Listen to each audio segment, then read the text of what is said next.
room to the ideas of liberty. Since retiring from Congress, the next speaker has continued the struggle for limited constitutional government, primarily through some organizations he's founded, like the Foundation for Rational Economics and Education, Campaign for Liberty, and the Ron Paul Institute for Peace and Prosperity. In addition, he's also recently launched the Ron Paul Liberty Report, which is an online broadcasting network which puts out original programming focused on today's most pertinent issues, and honestly, if you're not tuning in every day, you're missing out.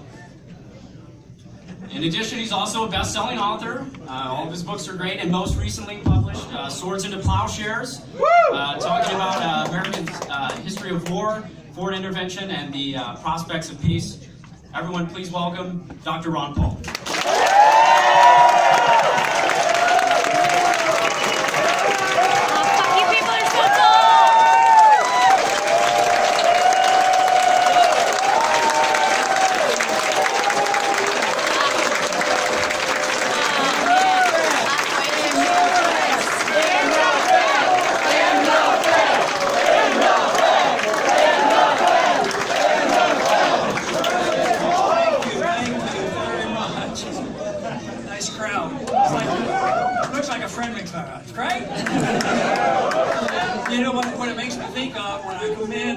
Talk to a group like this, and you're friendly and you welcome me, I keep thinking all those speeches I gave in Washington, and I never got any of them. But the only thing that's going on in this country that's important is what's outside of Washington. Washington ultimately reflects what you do as individuals and how well your YAL, how successful it will be, and that will change Washington. But Washington, they really don't run things. They think they do. And I would say that their main job is to cause trouble. And your main job is to get rid of that trouble. That's your job. You know, today I saw two stories on the airplane as I flew up from Houston. One was a story I don't know whether to believe, and you might have seen the story, but it was a story about an individual that I forget even where it was at. He claimed it was a true story, that when he was 7, he was lost in the woods. He was adopted by a pack of wolves. Now, that seems strange. For 12 years? And they said when he was found, he was very happy and contented, and it was an unbelievable story anyway. But when he got back to civilization, his comment was, "This place is crazy. Everybody running around like they're nuts and scurrying around." He says it was much more peaceful in the wolf pack. He wanted to go back. So some days I think it is like that. It's going on. Sometimes I think about technology, which we can't live without. And I thought, well, you know, sometimes fidgeting with the technology and all the things that go wrong, it's all good, all bad, and gets mixed up. But the technology can get a little bit confusing too. But another story I read today, it had to do with taxes going up, and people were complaining, or probably the left. They said that the big reason why the deficit went up, it's already up over $600 billion for the first half of this year, and we're not doing so well. Who's in charge right now? Are the Republicans in or are the Democrats in? Somebody said it's time we had, a third party. And I say it's time to get a second party in there.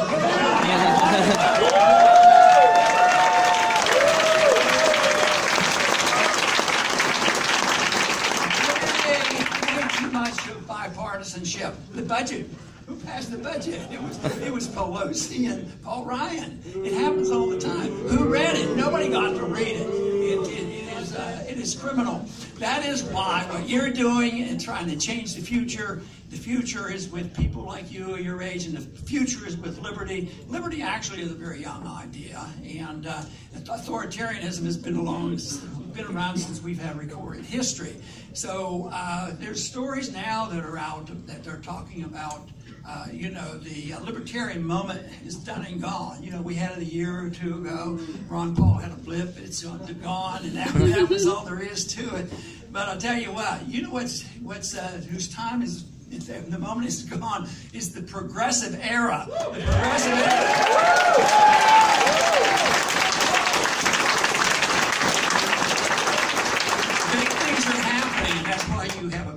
up. The big things are happening because the nonsense we have now economically, foreign policy, and politically, it's ending. And the most magnificent thing in my lifetime politically was 1989, 1990. The self-destruction of communism.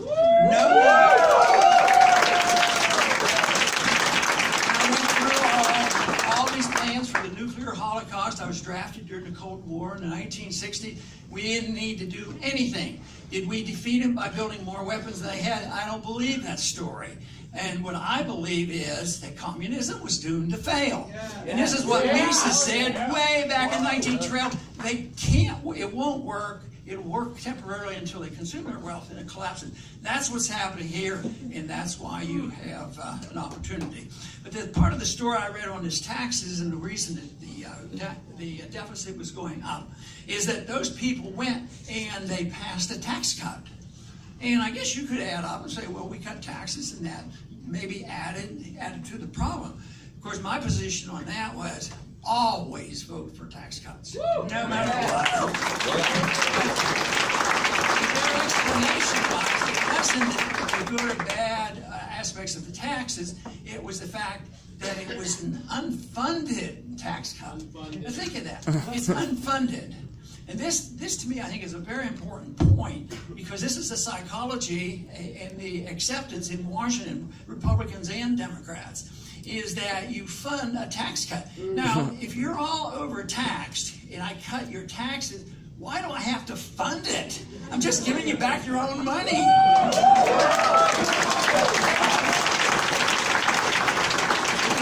The reason that is so bad, they work on the assumption it's very, very ingrained in Washington, and it's something that you have to make sure you get the message out, is that governments do not own your income. They don't own you.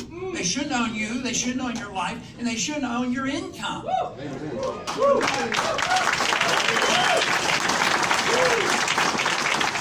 you work on the assumption that they own everything, that's why the income tax is, all taxes are bad, the spending's bad, but the income tax is especially bad because the assumption is made that what you make belongs to the government. And what you keep is by permission of the government. So they can come along and say, well, you cut taxes and you didn't fund it, which means they are supposed to steal it from somebody else. But they never say, you know, the spending is unfunded. That's where the problem is. They better know how to do it, and they can't do it because we're too poor, and that is why the whole tax issue, the whole thing, is not a tax issue. It's not an issue of how we get more taxes and how we manipulate it, because the whole thing is everything the government does, regulations or spending, is a tax on us. And I say that broadly, it taxes us.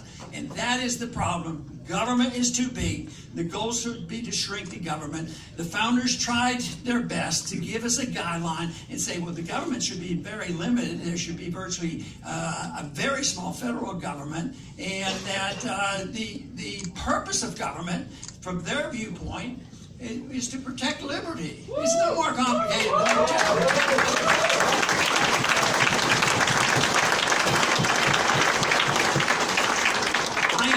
My assumption in my assessment right now is the Constitution hasn't worked as well as it should have. It's very frustrating, and I believe even at the beginning there were some who argued that there was too many chances that the authoritarians would come in, and they did from the very beginning. Of course, for 100 years or so, they did pretty well. I think the real problem for us and for you, because this is what you're inheriting, is the progressive movement. Started, 100 years ago. But the good news is, as bad as they are, they're going to be like the Soviet system. They're going to come crashing down, and it's sitting out there. The economy is sitting out there. It's a mess. It's going to get a lot worse. The foreign policy is a total disaster. This policy should be very simple in foreign policy. Bring the troops home.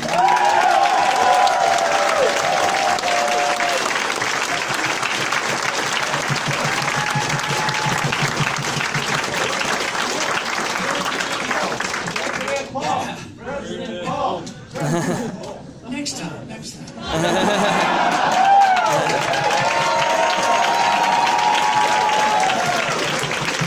have the same initials, but It won't be me. The issue that really comes up when we struggle to promote liberty is who will be in charge, the authoritarians or the voluntarists. I happen to believe in voluntarism. And of course those leftists and the do-gooders say, well, the people won't take care of it. And I've had members of Congress, they won't take care of themselves. They won't have their medical care. They won't do this. They have to have somebody take care of them. And they sincerely believe this. And they think the average person is totally inept and they need to be taken care of by people in Washington. Well, if people... well, they're not doing a very good job. If people are so incapable, why do we allow people to go to Washington?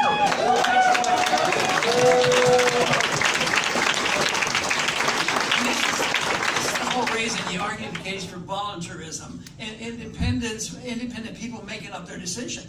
It doesn't mean that everybody's going to make the right decision. No, there's going to be a lot of mistakes, but guess what? You're going to be responsible for it. You're going to be rewarded for hard work and effort, and you'll be able to keep what you earn, and you can't punish somebody else. In Washington, when you send them up there, everybody suffers, and of course you get this mess. And guess what gets really pushed aside is the cause of liberty, the understanding of liberty, and that is the biggest problem we have right now.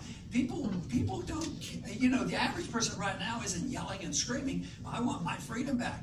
The most sickening time, and it's continued to a large degree, especially from the establishment, but it's also motivated YAL to be formed, out of the presidential campaign, is that after 9/11, it's almost scary now that next year we're going to have some people just being born after 9/11 happened.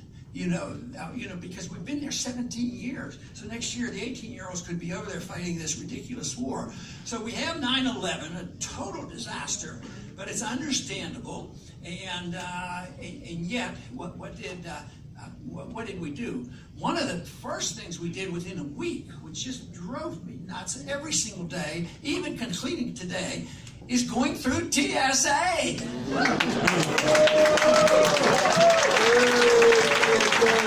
Now, if you want to put it on your list of one of the things to work on, find a group, start it, and just dedicate your life to explaining to people why the TSA is not helpful.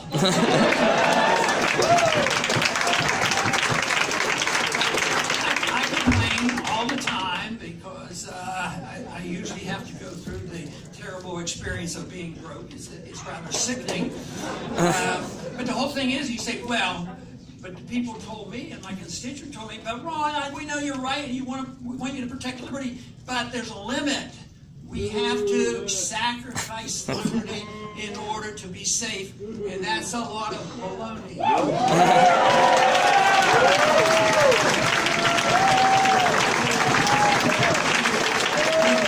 have to sacrifice liberty, and besides, if you do, you're less safe. We've been sacrificing. How are we safer now with the TSA and the FBI, the CIA? One thing is good is people are starting to question the CIA I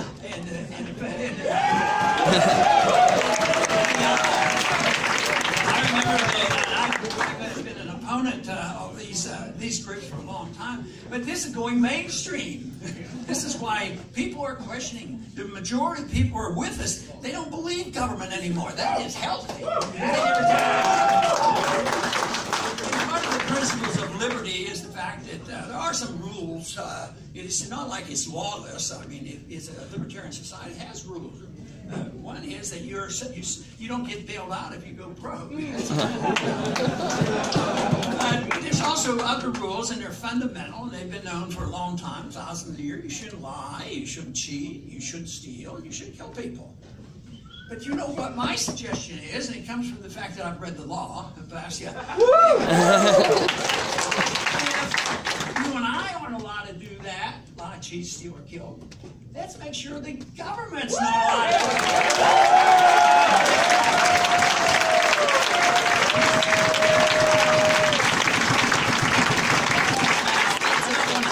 But I'm for gun control. government guns. 20,000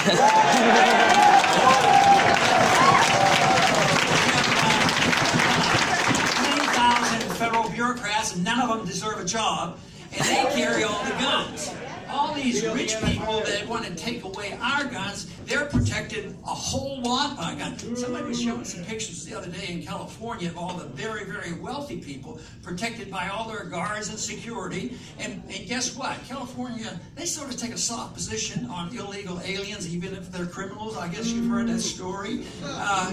They're all in the poor slums, and the slums are getting worse. And there's nobody that's living in those areas. But the whole purpose is that government should be there to act responsibly.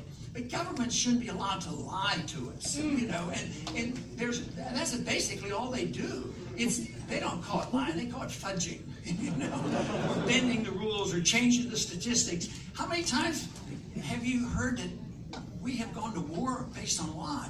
A lot of times in my lifetime, but the one that I was most involved in and tried to stop was the lies they were told about going into Iraq. It was filled with lies, and they're doing it again. And this may split this audience, is actually how you look at it. But I think most of what you're reading and all the stuff you're hearing while we're supposed to hate Russia are based on misinformation and a bunch of lies.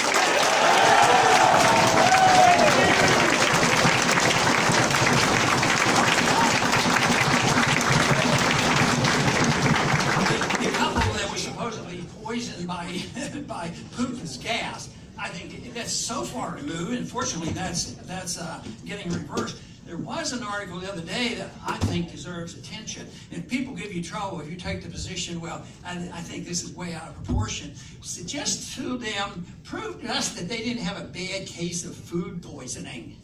And some people are putting that out, that that's a possibility of having it. Because if they were really exposed to this gas, I mean, the gas is so deadly that they wouldn't have survived, and all the stories are falling apart. And there's one picture that they have where the people that are doing the inspection and they're looking at the patients, I can't remember, and the two people checking them out had all the masks and all the protection, with two other people standing in the back, police just sort of chatting. So they tell lies to promote their cause. 9/11, an excuse that you had to give up your liberties, and they had a plan, and believe me, the plan was not new. The plan had been laid for a long time. And what other law did they do? The NSA was started, and the TSA was started, but they also had this plan to have another law that would protect us. It was called the Patriot Act. Well, don't you want me to be a good patriotic congressman and vote for this? Without the period. I was sitting beside another congressman when we were voting for this, and he had voted, and I voted no. I guess you figured that out. I said, why are you voting for this? And it was just, a decent conversation. I said, why are you voting for this? I said, you haven't read it. It just came out a couple hours ago. He says, I know. He says, I know that. I didn't read it. And I said, there's going to be some bad things. He said, yeah, I know that too. I said, but why are you voting for it? He says, how can I go home under these circumstances? The country's nearly, terrorized by all this. How can I go home and tell my people that I voted against the Patriot Act? I said, why don't you go home and explain it to them? That's your job.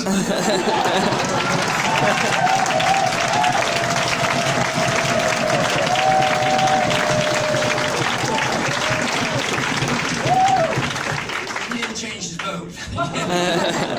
He stated yes for the Patriot Act. But no, those things have been planned. They're on the books. They sit there. They're planned to go into Afghanistan. And then even, I think there's a large number of people who still believe that Saddam Hussein had something to do with 9/11. It's absolute lies, But that's why the biggest job for you to promote the cause of liberty will be confronting the lies and the propaganda, because they have a lot of power there. But truth is more powerful than these lies, and truth will win out in the end.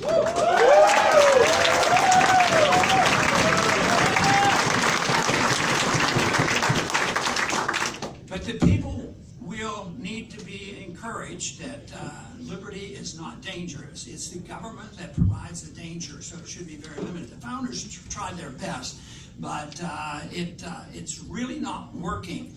So that's why you have to get back to basics, and that is, what is liberty is all about, and what should the size of the government be, how much, and how. The other thing will be, well, you have to vote for government medical care. We're the only country in the world that doesn't provide free health care for everybody, so therefore we must do it.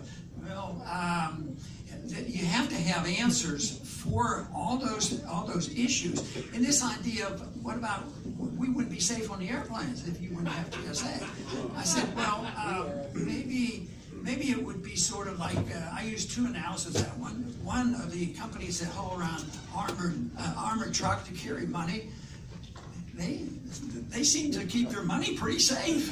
You know, they have an arm, they take care of it. I live next to a lot of chemical plants on the Gulf Coast, and they don't depend on a policeman or the federal government or regulations or anything. They have their own security. And the airlines, even before 9/11, liked the idea of passing responsibility over to the government. But the airlines, I think probably everybody in this room, if you were all of a sudden in the old times starting an airline and you had to be responsible, you might have said, well, maybe it'd be a good idea to protect the pilot.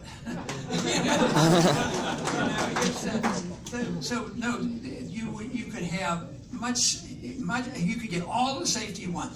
And medical care, I practiced medicine shortly out of medical school. It was about 4 years before Medicare or Medicaid. I worked in a charity hospital at times. Nobody was ever turned away, and there's still charity hospitals around. We have a charity burn hospital in Galveston, and kids can be treated there. It would be so much more of that charitable work that was there. It used to be the hospitals were owned or run by or set up by churches, you know, same way with universities. But now the government owns the hospitals. They own, they own the whole works. They just take over because they need to make sure they take care of the people. That is because they rejected the whole idea of voluntarism, believing that liberty works. But freedom does work. And by the way, you know, freedom is very popular.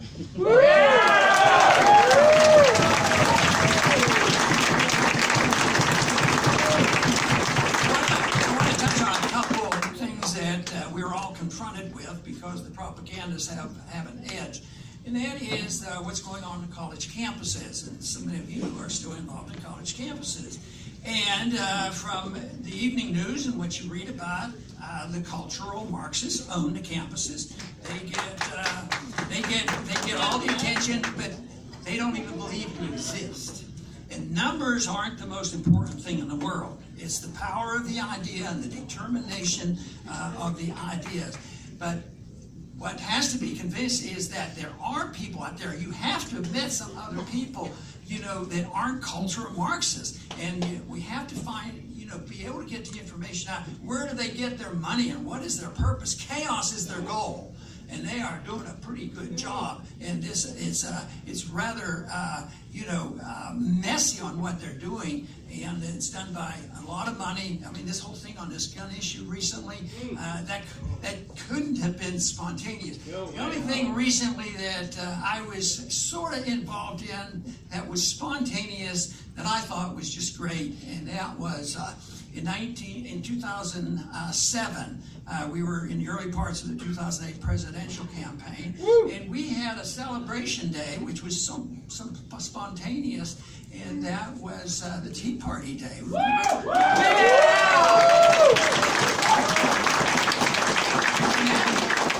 that was the day that it was the grassroots that did this. We didn't have to call, we didn't have to do anything, and we broke all kinds of records. It was like $6 million, and for the internet, it was just fantastic. So it can be done when people are energized and they know what they're arguing for.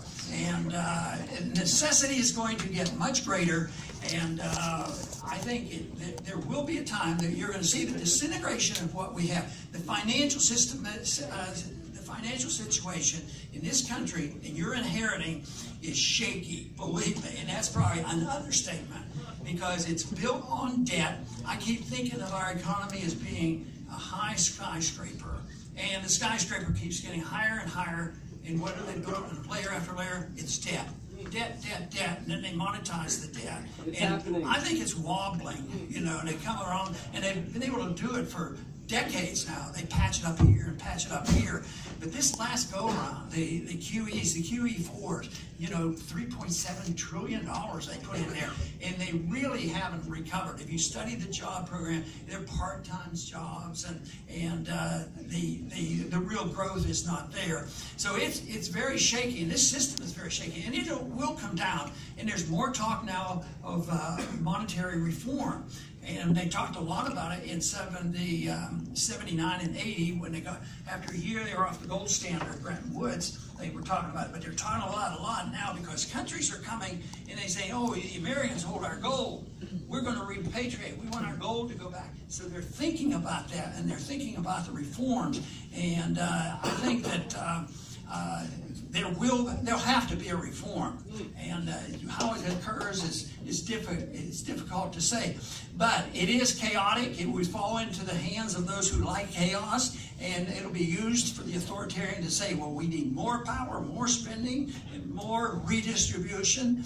But it's also an opportunity to say, well, you're at fault. Big government's at fault. It's too much spending. You don't care about personal liberties. That's where the problem is.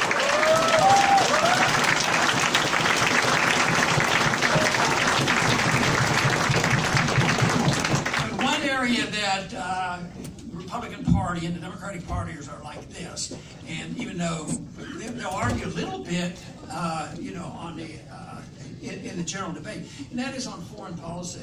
I mean, it's not 100, but it might be 98% are absolutely convinced that Putin tried to poison those ex-spies or whatever they were, and they really believe this stuff, and. But they just build this up. Now, the whole problem is how do you reverse this? But I think the antagonism, they're going out of way to work very, very hard to build Russia up as the monster. They are far from perfect. Saddam Hussein was really far from perfect, but what they ended up with in Iraq is a lot worse, and that's where the tragedy is.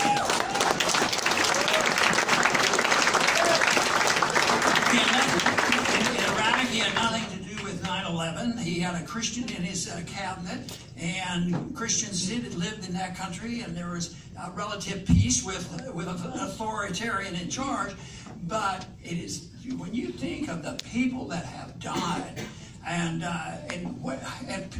too many Americans don't see it from their viewpoint, and you should see it from their viewpoint as well, because during the 80s or 90s, we were constantly bombing Iraq, and we were sanctioning them. And it was said that 500,000 young people and children died with our sanctions and our bombs. And they brought that up to Madeleine Albright, the Secretary of State. She was brought that up on national TV, and she acknowledged, yes, that's probably the case, but that's the price you have to pay.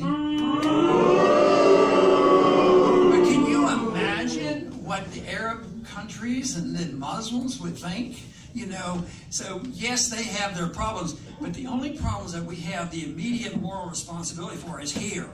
And that is why I say, yes, we are an exceptional people. We have done great things. We do have knowledge of free markets, not so well known now, but but the good part of what America is all about is worth spreading the message, but not with a gun. You don't go up and tell people you do it our way or we'll shoot you.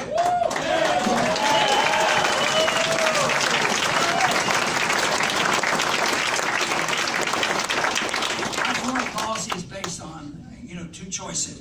We'll go to the country and we say, well, we want you to do this, A, B, and C, and D, and join us. We have a little empire going. We have 157 countries, and we want you to join our empire.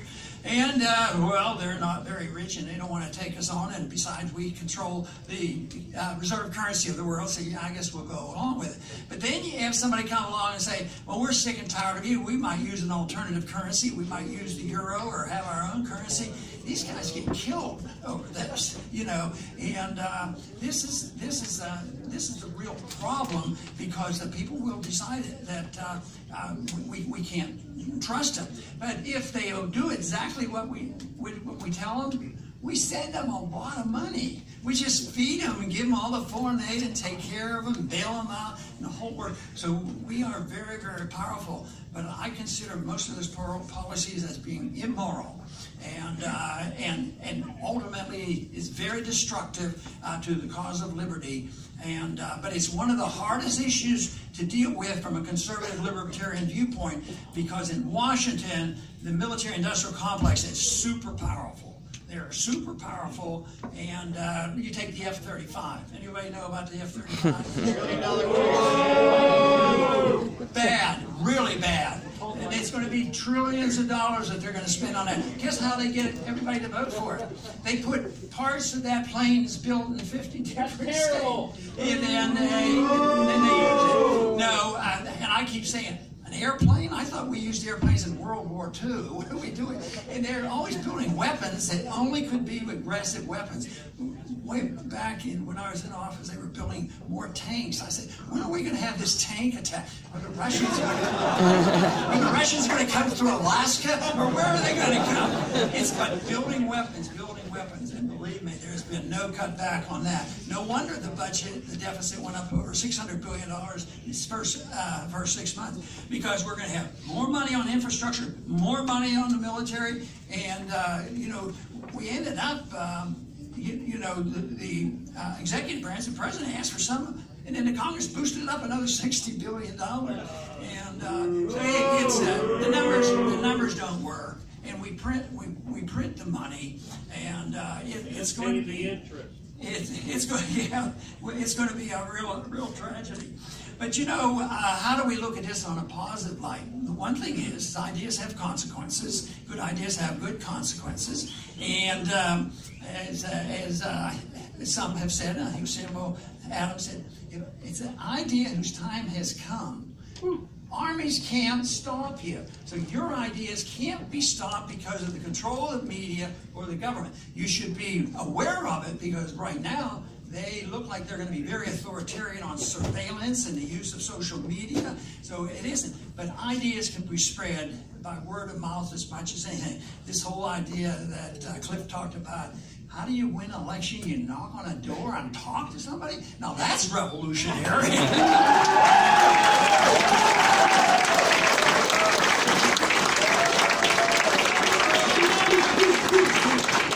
People sometimes don't read all those emails.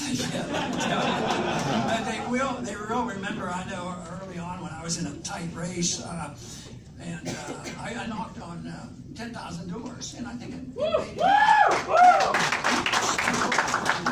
people still respond to personal approach and personal determination that what you're presenting, and the whole thing is other people say, well, how do you get 51% to agree? You have to have 51%. That's democracy. How are you going to get that to happen?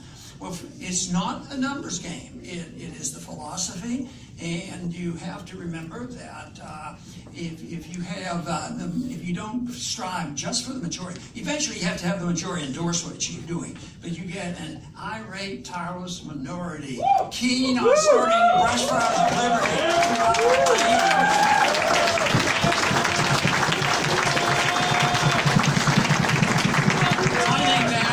Should be a goal, regardless of exactly what you're going to do. You might be in education, you might be doing another job, you might be a teacher, you might be in the media, you might be knocking on doors for YAL, whatever. But I do think that spreading a message, I do not believe that it's worth much of saying, well, I might get elected if I just change this position a little bit.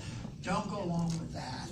No, stick to your guns. That's what you have to do. And it's not like it's so confusing. Everybody should know what liberty is all about. And I think that the fact that we have the moral high ground, we don't emphasize that enough. It's a moral thing as much as anything that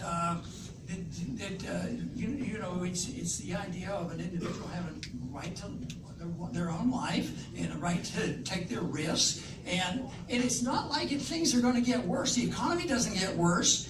And the medical care doesn't get worse. It all gets better. So I don't see why we're losing, and we shouldn't lose. And we'll gain. I tell people, and I'm very serious on this, and that is, if I could have my liberty and be able to let everybody have their liberty, and we were a little less rich, I would go with liberty.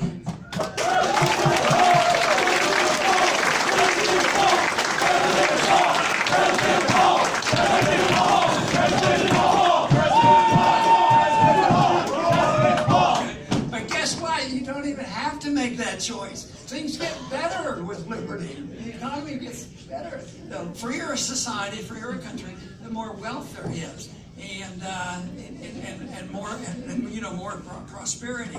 So I think some of our goals should be very simple. I think seeking truth is very important, and it is said that if truth can make us free, but truth is annoying to some people. Yeah. Truth becomes treasonous to the government. You know, if you speak the truth, you can be considered you committing treason, and that you'll hear that a lot, because it was more or less close to saying that, because when I wouldn't support the wars, and they said, well, you're not supporting the troops, you're not supporting our Constitution, you're not supporting freedom. Now, I often wondered, if you go out and you start an unconstitutional war, you kill a lot of innocent people, and then you lose the war, and you are obliged to stay there and send more troops because you want to protect the Constitution and protect our freedoms. You hear it all the time. He's over there, thank you for protecting my freedom. How are those people protecting your freedoms by going over there and making enemies?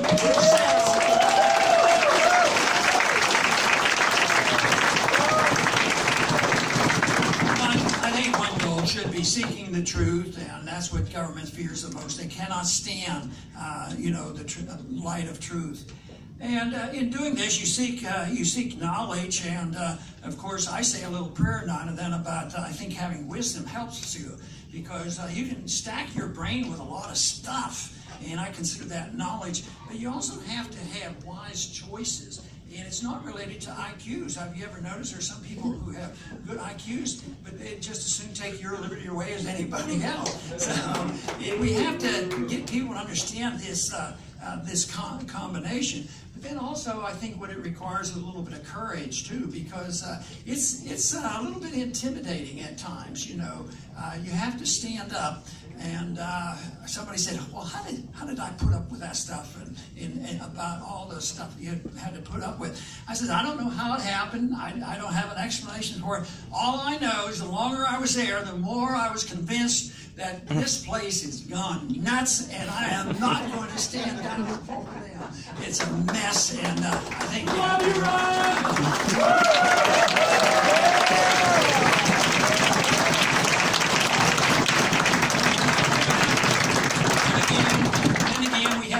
energy, and there's energy in this room, and that's good, so we won't have to worry about that. So I think liberty is wonderful, because I think if you're looking for you know, satisfaction in life, if you're looking for excellence in virtue, I think that's a pretty good goal. That could be a personal goal. Most people would agree. But the problem is, if you're seeking excellence and virtue in your own personal life, there's only one way you can really achieve that, and that's in a free society. If you turn excellence and virtue over to the government, and they're always telling you about virtue and what to do, if you do that, you can't have anything else happen except the destruction of liberty. And we have gone way too far. The challenge is out there. The answers are out there. It's a new idea, really, historically, is the libertarian ideas of liberty. It's advanced a long way. And history's old, hundreds of thousands of years, technically speaking. But really, the newer concepts in industrial revolution, just a few hundred years on what's happening. But too often, some of our developments, You take like a drone. I think a drone could be helpful maybe to a rancher, but it's not going to be very helpful if they're dropping bombs on our house or scaring us to death. So, that's the way most everything is. It can be used two different ways. But I do believe it's only the beginning of the freedom movement, and there's a better understanding. I keep thinking about Mises writing his monetary book in 1912, knowing about this and understanding it, and told us socialism can't work, and yet they went and spent another 100 years. But it is failing, and I think the opening is there. I think our understanding is perfect. That is why the political action has to be connected with education action as well. And when we think about this as an individual thing and not thinking as rights as collective, I am very annoyed because they say, well, we have to have minority rights and women's rights and all that. No, everybody is an individual. Everybody should have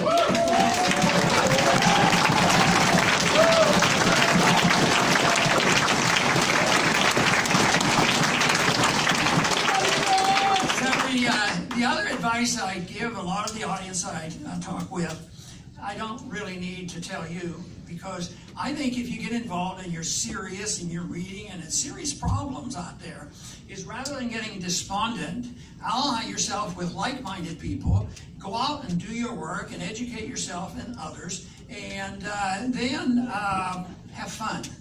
So you should have fun doing this, because you don't know what tomorrow will bring. I stay optimistic that we will advance to a better stage on the understanding of liberty. But I also know these problems I'm talking about, they don't go away easily. But they have in the past. The Soviet system went away easily. The mercantilism of the British Empire went away by passing of the Corn Laws or repealing the Corn Laws, and they went from mercantilism to free market. So it can happen, but most of the time it gets worse, worse, and worse. But the whole message about how a system can come unglued. Now the replacement is critical. That's why our job is very big, and it should be rewarding. And I think it's a powerful message. It's a moral message. It's an American message. And what we need to do is keep energizing the young people. That's why I like to come to YAL groups, because the young people are knowing what's happening. I think you're inheriting a mess, but you're also inheriting an understanding and a philosophy that has been worked out. When I started looking at this in the 1950s, believe me, I had trouble finding what I wanted, and it was the Foundation for Economic Education, Leonard Reed. I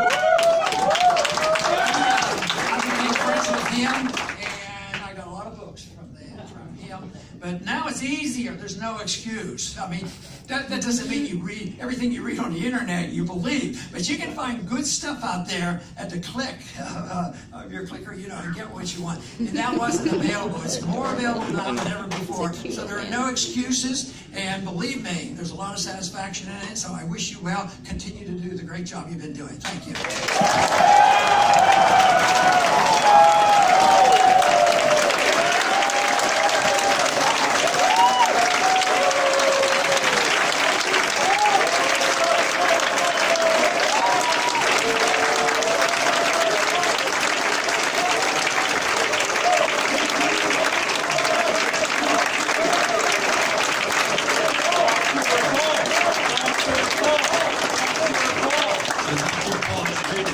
Questions. We're going to keep this pretty brief, but if you want to tweet at YA Liberty using that hashtag #MakeLibertyWin, we'll read some off. First question, Dr. Paul. Is there one specific issue that you think is the most easy to resonate with individuals to connect with liberty? Well, being easy is one challenge. The most might not always be the most important. But because I use so many different things, personal privacy, the monetary issue, the war issue, all these. But I think, to me, if you can reach them, although it is a little more complex, and that is the importance of the individual. You have a right to your life, your liberty, you have a right to keep what you earn.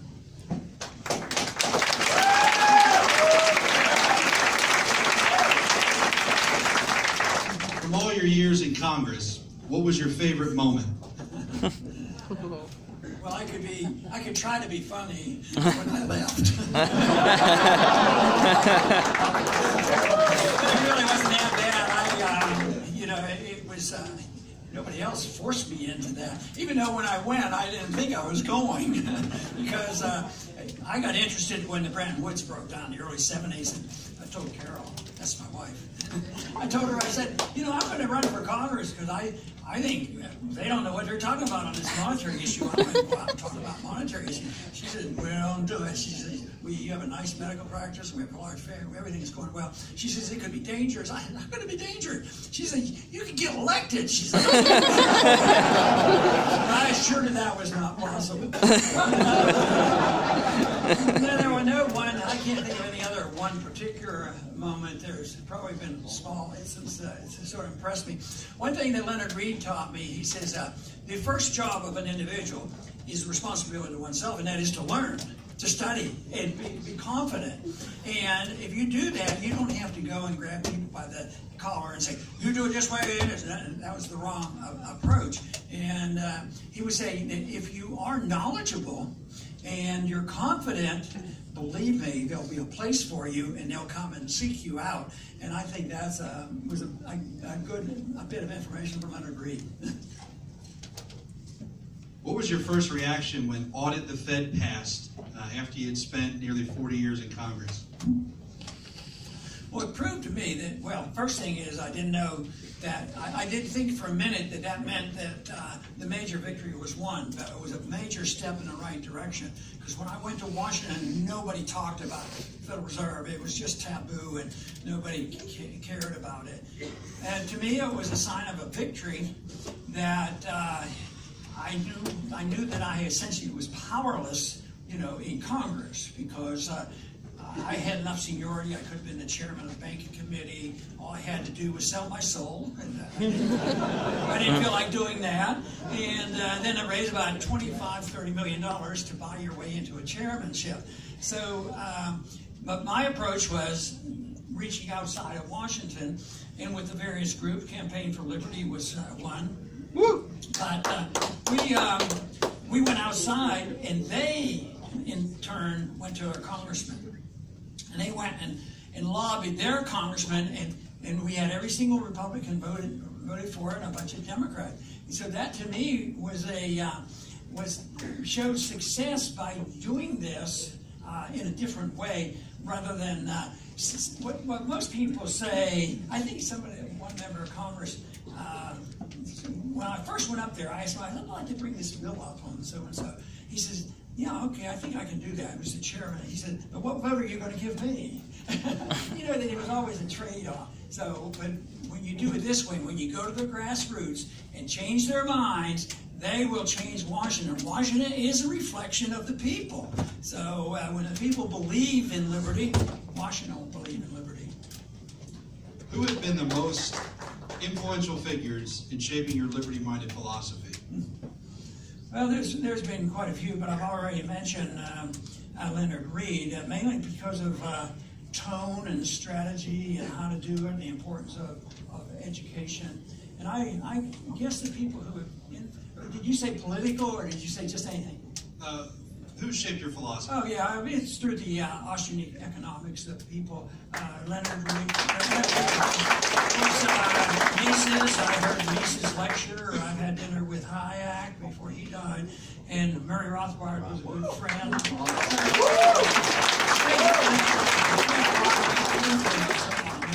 And I struggled through human action and that sort of thing. Glad you got through it. This next one is, this isn't a question. Somebody just tweeted, I just want to thank Dr. Paul for 24 years of service as a congressman, for fighting for our freedom and liberty every step of the way.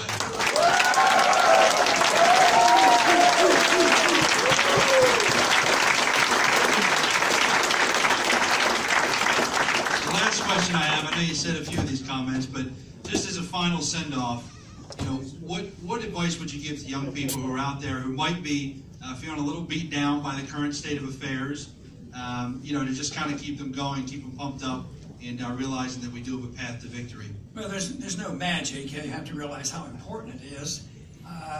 the whole thing is a lot of people will ask that question in a slightly different way. They say, well, you know, I've heard your speech and you've energized me. I want to do something. What should I do? And I don't know if you've heard my answer. Do whatever you want to do. But it's important you know you have a role to play. I put a greater burden on individuals who come to a conclusion. If you have concluded that most of what I said was okay, and you concluded this, then I think we all have a moral obligation. When I came to that conclusion in the 1970s, I felt like morally responsible for at least putting it out there, not thinking it'd go anywhere. So I never thought I'd go to Congress. I never thought we would get this far. So it's out there. So I think that you know, everybody has a different way. There's been so many people, they run for office, they've been in office, and I think there's a state rep in this room that started off in the libertarian movement. So, no, this is, everybody has something to do, but everybody should have a role to play. But you say, well, there's not enough people. That makes it easier, because most of the people out there don't care. They're just followers, so you just get their attention, and they will follow. But you have to rattle the bushes and keen on starting those brush fires. Can we get you run for president in 2020? For me?